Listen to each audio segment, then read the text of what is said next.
بسم اللہ الرحمن الرحیم۔ السلام علیکم ورحمۃ اللہ وبرکاتہ۔ ہارون رشید عرض کر رہا ہوں۔ مخصوص نشستوں پر سپریم کورٹ میں آج جو سماعت ہوئی اس پہ تاثر یہ ہے کہ بہت زیادہ امکان نہیں ہے پی ٹی آئی کو یہ سیٹیں ملنے کا۔ یعنی یہ تو نہیں کہا جا سکتا کہ لازمی طور پر ایسا ہوگا، لیکن تاثر یہ اخذ کیا گیا ہے کہ زیادہ امکان نہیں ہے۔ اگر یہ سیٹیں مل جاتی ہیں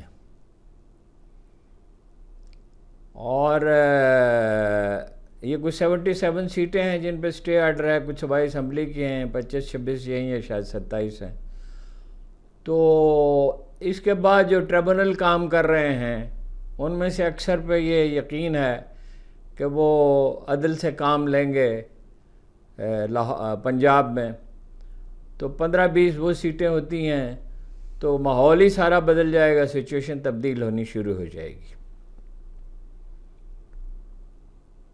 کوئی حتمی پیشین گوئی تو نہیں کی جا سکتی، لیکن یہ کہ پوری کوشش کی جا رہی ہے کہ سیٹیں انہیں نہ ملیں۔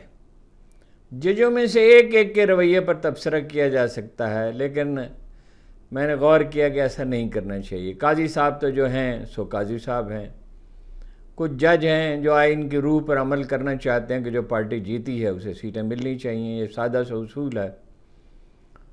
چاہے وہ اس کا نام بدلنا پڑا، وہ تو جب ان کا نشان ہی چھین لیا گیا تو ان کے پاس آپشن کیا تھا۔ اور کچھ جو ہیں وہ اپنا ٹیکنیکل چیزوں میں الجھے ہوئے ہیں اور ان کا خیال ہے کہ یہ سیٹیں جو ہے ان پارٹیوں کو دی جا سکتی ہیں جو جیتی ہی نہیں ہیں۔ یہ بہت ہی عجیب و غریب اور حیرت انگیز معاملہ ہے۔ اور کچھ جج ایسے ہیں جن کے بارے میں اگر اسے بدگمانی نہ کہا جائے، یہ خیال کیا جاتا ہے کہ وہ انہیں متاثر کیا جا سکتا ہے، جس طرح بھی کیا جا سکتا ہے۔ اب اگر تو یہ سیٹیں مل جاتی ہیں تو منزل قریب آ جائے گی پی ٹی آئی کی، اور لیکن یہ سادہ سا معاملہ نہیں ہے۔ ابھی 20 ججوں کا تقرر ہونا ہے لاہور ہائی کورٹ میں، اور ان سے بعض جج جو ہیں وہ 15-20 سال تک عدالتوں میں موجود رہیں گے، اور ان ججوں کا تقرر جو ہے وہ ظاہر ہے کمیشن کرے گا، جس میں سینئر جج ہوں گے سپریم کورٹ کے سینئر، اور دوسرے اپنا کچھ لوگ ہوں گے، پورا جو سسٹم جیسے ہے۔ تو یہ تو اگر یعنی پنجاب سے سیٹیں مل جاتی ہیں اور یہ سیٹیں انہیں مل جاتی ہیں تو سارا ماحول ہی بدل جائے گا، اور یہ اگر اکثریت حاصل نہیں کرے گی پی ٹی آئی تو اکثریت حاصل کرنے کے قریب پہنچ جائے گی۔ دوسری صورت یہ ہوگی کہ سیٹیں انہیں ڈینائی کر دی جائیں اور کسی پارٹی کو بھی نہ دی جائیں، لیکن تاثر یہ ہے کہ ایسا نہیں ہوگا، دوسری پارٹیوں کو دے دی جائیں گے، وہ پارٹیاں جو الیکشن ہاری ہیں انہیں دے دی جائیں گی، تو پھر وہی کشیدگی اور کشمکش برقرار رہے گی اور کسی حادثے کا انتظار کرنا ہوگا۔ بہرحال فضا تو اس کے حق میں نہیں ہے۔ جمہوریت کا سادہ سا اصول تو یہ ہے کہ اکثریت جس سے حاصل ہو، اور اکثریت تو پی ٹی آئی کو حاصل ہے۔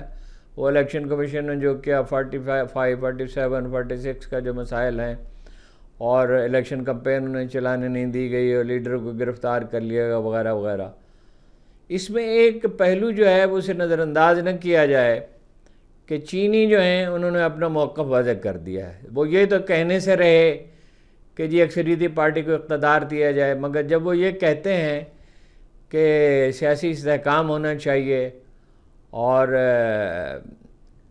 بے یقینی کا خاتمہ ہونا چاہیے، تو بے یقینی کا خاتمہ تو صرف اسی صورت میں ہو سکتا ہے کہ کوئی انڈرسٹینڈنگ ہو جائے، کوئی معاملہ طے پا جائے۔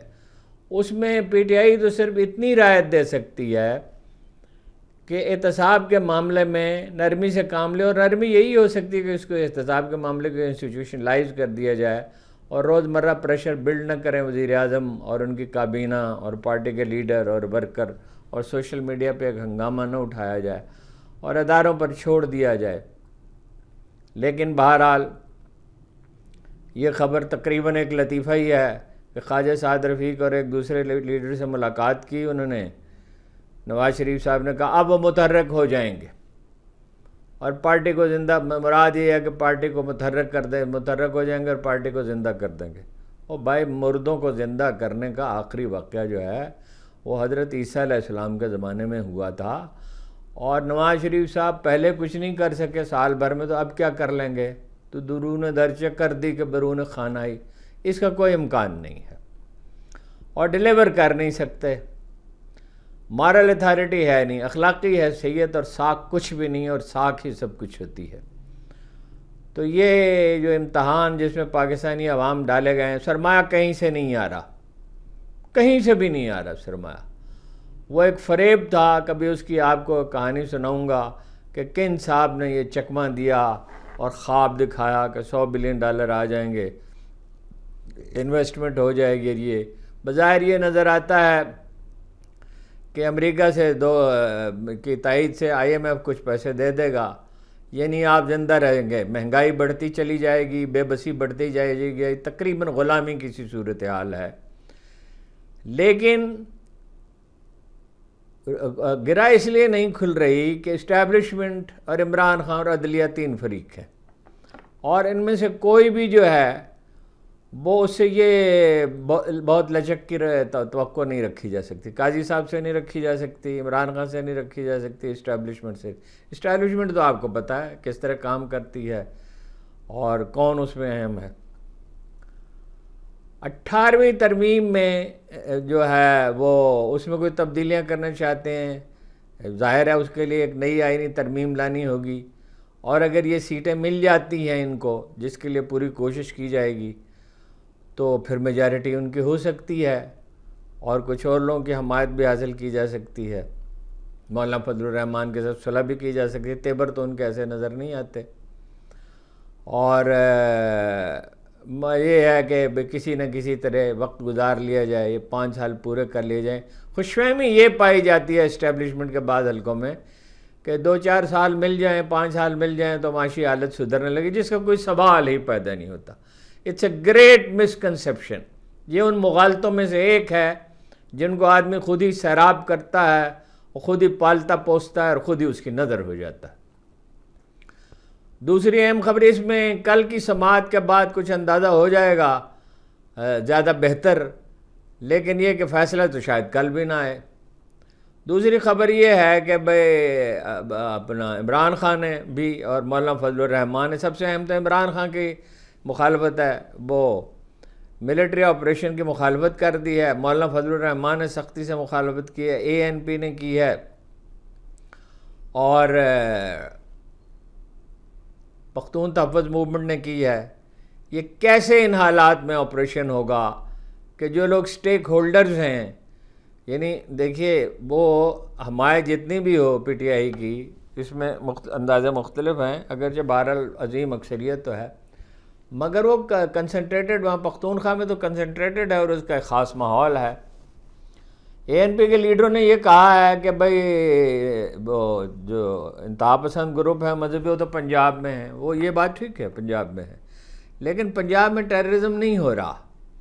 ایک المناک پہلو یہ ہے کہ اقوام متحدہ میں ہمارے نمائندے منیر اکرم نے کہا کہ اقوام متحدہ کی سلامتی کونسل پشتونوں کو روکے۔ یہ بات قابل فہم نہیں ہے، وہ کیسے روک سکتی ہے؟ یعنی یا حکومت پاکستان ان سے مذاکرات کرے، یا چین اور پاکستان مل کے کوشش کریں، نقصان تو چین کو پہنچ رہا ہے۔ اس میں ابھی تک یہ تاثر دیا جا رہا ہے کہ افغانستان کی حکومت اور وہاں سے TTP کے لوگ تو ہیں ہی، وہ آتے ہیں، لیکن اس پہلو پہ غور نہیں کیا گیا کہ یہاں افغان موجود ہیں، ان میں پینیٹریشن ہو سکتی ہے، ان میں کرائے کے کارندے تلاش کیے جا سکتے ہیں، ان میں ایسے لوگ ہو سکتے ہیں جن کو موٹیویٹ کیا جائے۔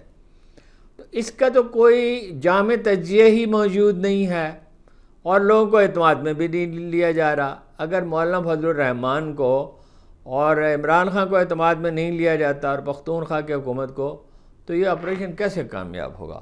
فی الحال تو یہ یہ میرا خیال ہے کہ شروع کرنا بھی مشکل ہوگا۔ مولانا فضل الرحمان نے کہا، انہیں عمران خان نے تو ہدایات دے دیں کہ بس اس کی حمایت نہیں کی جائے گی۔ مولانا فضل الرحمان نے کہا کہ آپریشن در حقیقت عدم استحکام ثابت ہوگا. عزم استحکام نام رکھا گیا ہے نا. اس وقت ملک میں ریاست کی رٹ نہ ہونے کے برابر ہے. ریاست بے رحم ہو چکی اور عوام کو اپنا دشمن سمجھتی ہے. ہماری تاریخ غلامی کے خلاف جنگ لڑنے کی ہے. اس وقت یہ تو خیر بہت بڑا دعویٰ ہے جی. اس وقت ملک میں ریاست کی رٹ نہ ہونے کے برابر ہے. ملک کو اور کمزور کیا جا رہا ہے. کیوں کیا جا رہا ہے؟ مولانا کا کہنا تھا آج کا جو کچھ تھوڑا سا اگر طویل ہو جائے تو نہ اس کو گوارا کیجئے گا. میں تو عام طور پہ کوشش کرتا ہوں بہت طویل تو نہ ہو جائے، لیکن یہ ہے کہ موضوعات زیادہ ہیں.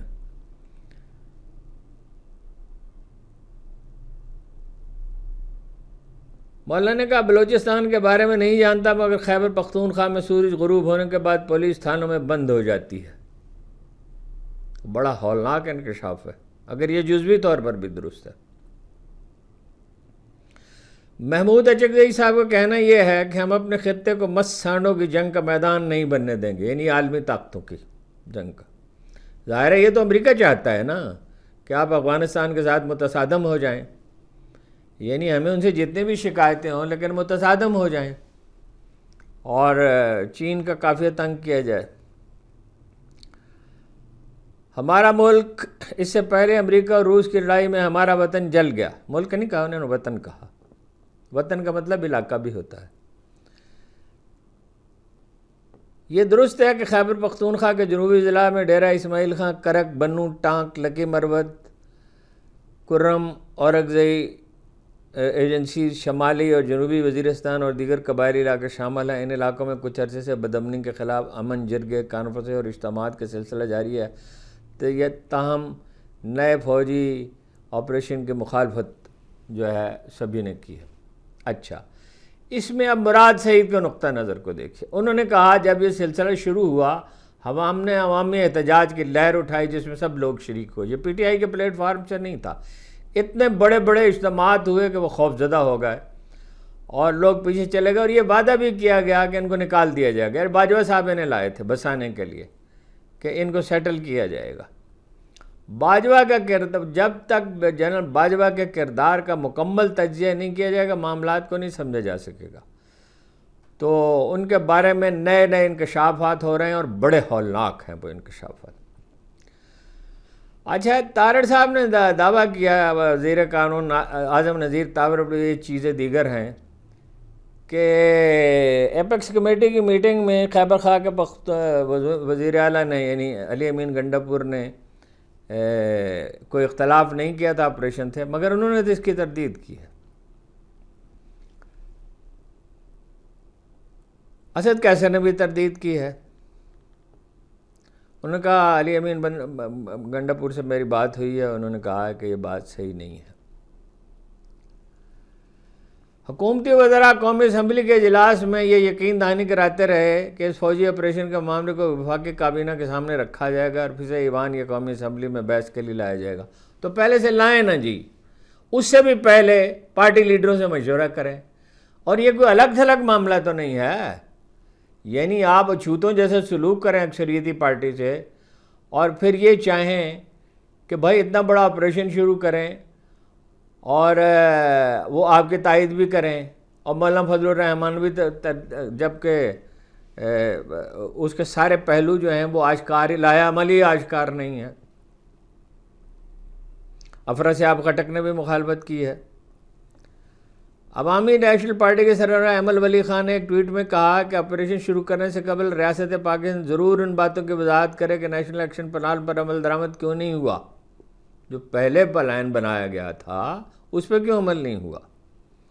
گزشتہ حکومت میں D G I S I general Faiz Hameed کی سربراہی اور عمران خان کی منظوری سے جو دہشت گرد واپس لائے گئے ان کو ری سیٹل کیا گیا. کیا اس عمل پر کسی کو سزا اور جزا دی گئی؟ یہ جناب جنرل باجوہ صاحب کا فیصلہ تھا جی. اور وہ عمران خان کو تو موقع کب ملا؟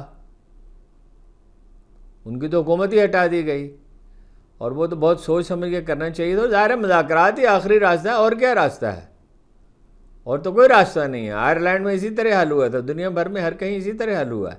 یا ریاست اس طرح غالب آ جائے جیسے ایران میں ہوا ہے، یہ جیسے افغانستان میں ہوا ہے کہ بھائی جو سپلنٹر گروپ تھے جو فساد کرتے تھے ان پہ قابو پا لیا گیا اور لا اینڈ آرڈر قائم کر دیا گیا، مگر یہ ریاستی مشینری کی تو ایسی، یہ پولیس اور یہ عدلیہ اور یہ، مجھے یاد ہے کراچی میں جب ہاتھ سے بالکل سچویشن نکل گئی تھی تو رینجرز کے سربراہ ایک صاحب علم آدمی کے پاس آئے اور ان سے کہا کیا کروں، عدالتیں تو 1100 میں سے 400 کی تو ضمانتیں لے لی دہشت گردوں کی عدالتوں نے. انہوں نے کہا ہر قاتل کو قتل کر دیا جائے، چاہے وہ 1000 ہوں 2000 ہوں، ڈاؤٹ نہیں ہونا چاہیے کہ یہ قاتل ہے، جو قاتل ہے اس کو قتل کر دیا جائے. جب وہ مہم شروع کی گئی تو اچانک حالات بدل گئے. وہ حماقت کر بیٹھا راہ کا کارندہ جو لندن میں بیٹھا ہوا تھا، اس نے پاکستان مرد آباد کا نعرہ لگا دیا. اس کے بعد تو وہ سب کچھ جھاگ کی طرف بیٹھ گیا اور ایک نئی پارٹی وجود میں آئی. وہ اپنا علی امین گنڈا پور صاحب نے عمران خان سے ملاقات کی اڈیالہ جیل میں. اس کے بعد انہوں نے صحافیوں سے گفتگو کرتے ہوئے کہا کہ ابھی تک آپریشن عزم استحکام کے بارے میں کسی کو کچھ معلوم ہی نہیں ہے. یہ بات بالکل درست ہے، کوئی چیز کلیئر تو نہیں ہے، کیا کرنا ہے، کیسے کرنا ہے، ترجیحات کیا ہیں، حکمت عملی کیا ہوگی.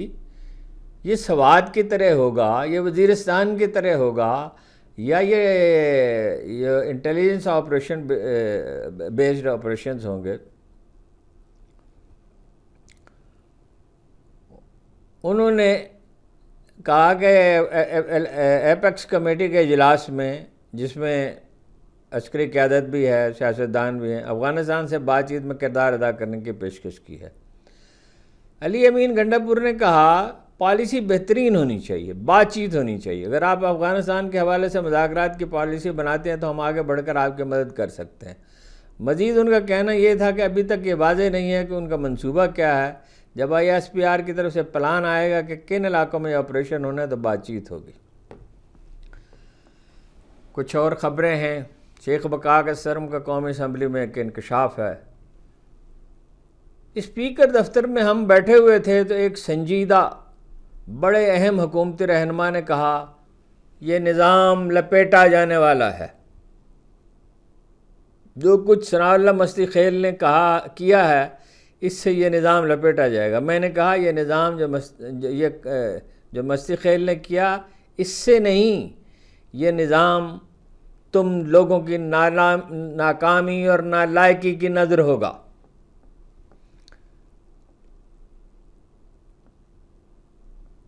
نو مئی کے بعد پنجاب میں 47 افراد کو MPO قوانین کے تحت گرفتار کیا گیا. پنجاب حکومت کی یہ رپورٹ ہے جناب. 47 افراد کو 9 مئی کے بعد. یہ تو ان کی رپورٹ ہے، لیکن میرا خیال ہے کہ اس پہ کم ہی کوئی یقین کرے گا. یہ تعداد تو زیادہ ہے. مولانا فضل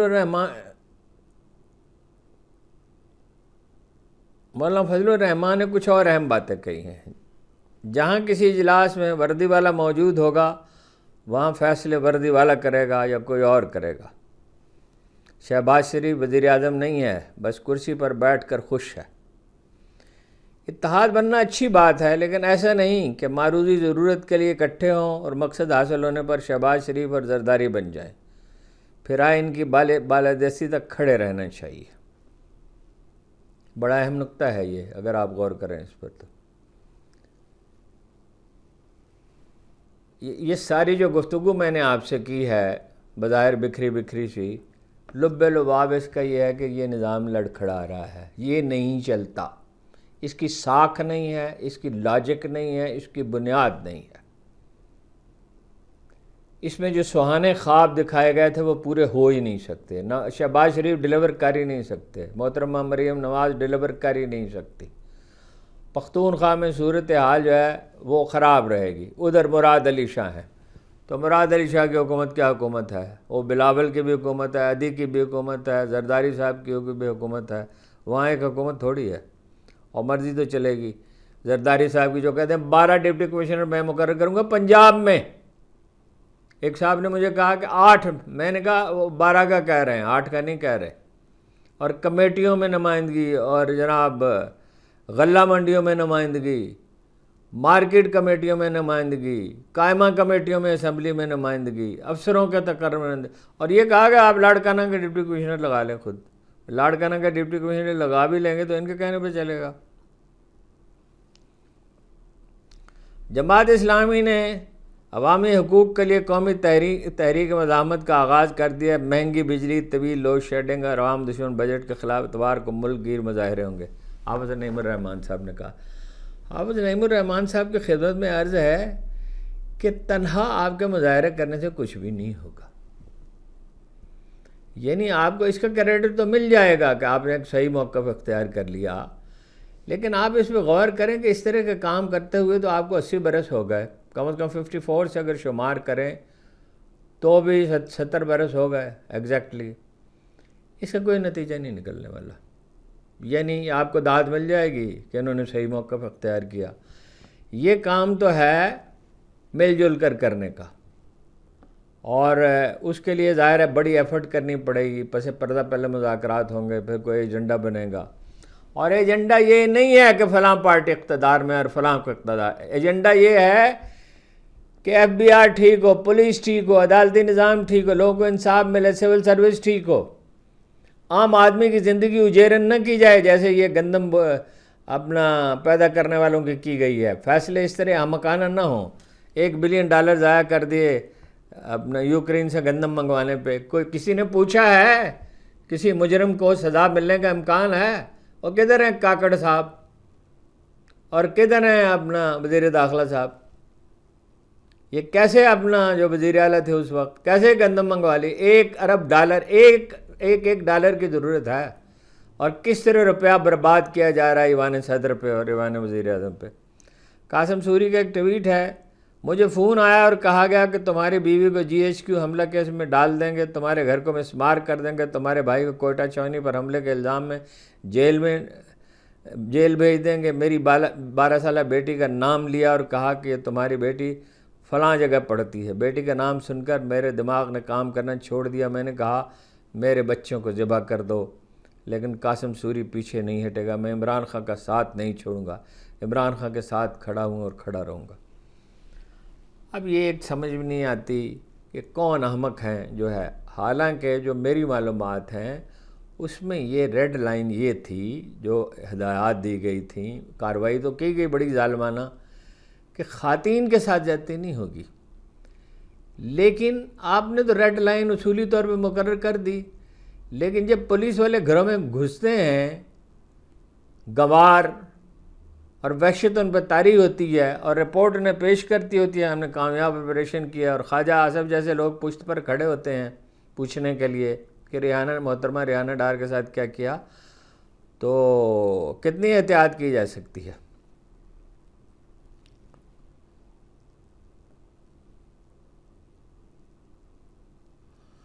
ایڈوکیٹ سلمان اکرم راجہ نے بڑی اہم بات کہی ہے. انہوں نے کہا کہ اگر مخصوص نشستوں سے متعلق سپریم کورٹ کا فیصلہ ہمارے حق میں نہ آیا تو پھر سیاسی لائے عمل ہوگا. سیاسی لائے عمل تو مولانا کہتے ہیں نا کہ پھر جنگ جو ہے ایوان میں نہیں میدان میں لڑی جائے گی. کل فیصلہ سماعت مکمل ہو جائے گی، فیصلہ شاید کل نہ آئے، یہ انہوں نے کہا.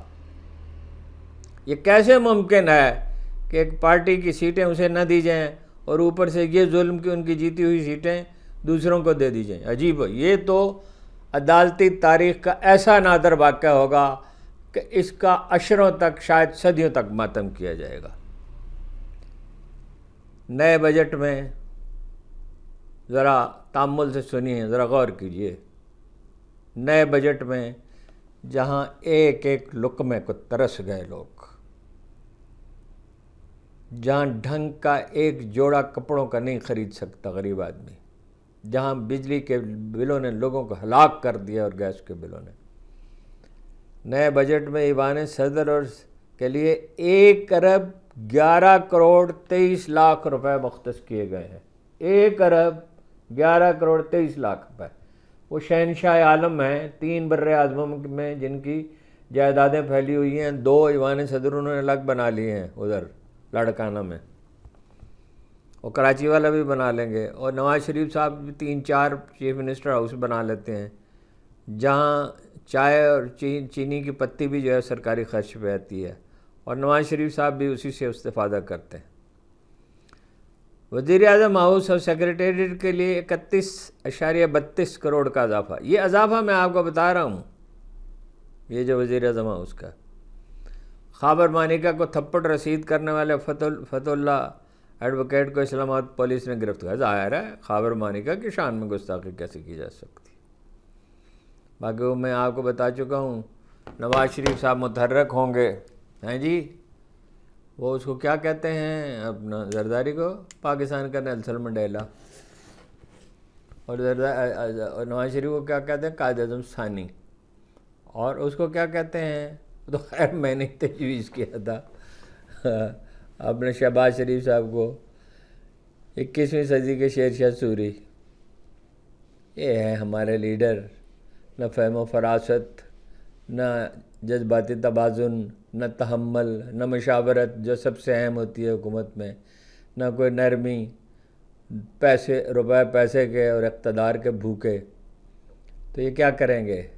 لیکن ایک بات میری یاد رکھیے، قرآن مجید کہتا ہے تم اللہ کے قوانین کو کبھی اللہ کی سنت کو، یعنی اس کے قوانین کو، اس کا جو طریقہ ہے اس کو کبھی بدلتا ہوا نہیں پاؤ گے۔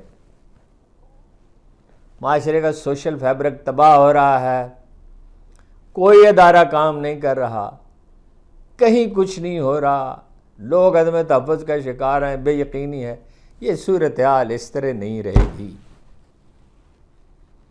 یا تو جو مذاکرات اب بھی ہو رہے ہیں، یہ بھی آپ کو بتا دو، مذاکرات اب بھی ہو رہے ہیں، اوپر کی سطح پہ نہیں ہو رہے، نیچے ہو رہے ہیں، میسیجز آ جا رہے ہیں، اور ایک فارمولہ بھی تشکیل کے مرحلے میں ہے، اب وہ قبول کیا جاتا ہے یا نہیں کیا جاتا، چونکہ دونوں طرف سے بڑی سخت پوزیشن لی گئی، عمران خان کی طرف سے بھی اور دوسری طرف سے بھی۔ لیکن اگر مصالحت نہیں ہوگی تو حادثہ ہوگا۔ پولیٹیکل سائنس کا اصول یہ ہے کہ 20% لوگوں کو مشتعل کر کے آپ گورن نہیں کر سکتے، حکومت نہیں چل سکتی۔ مدینہ میں فساد جن لوگوں نے کیا تھا ان کی تعداد کیا تھی؟ 1% بھی نہیں تھی۔ جناب عثمان غنی کے زمانے میں دا نوبلسٹ آف دا مال، نجیب ترین انسان کے خلاف، تو 20% لوگوں کو پرووک کر کے آپ کیسے گورن کر سکتے ہیں؟ اپنا اکثریت کو پرووک کر کے کیسے حکومت کر سکتے ہیں؟ آج تو بس اتنا ہی۔ آپ کا بہت بہت شکریہ، باقی کل بات ہوگی۔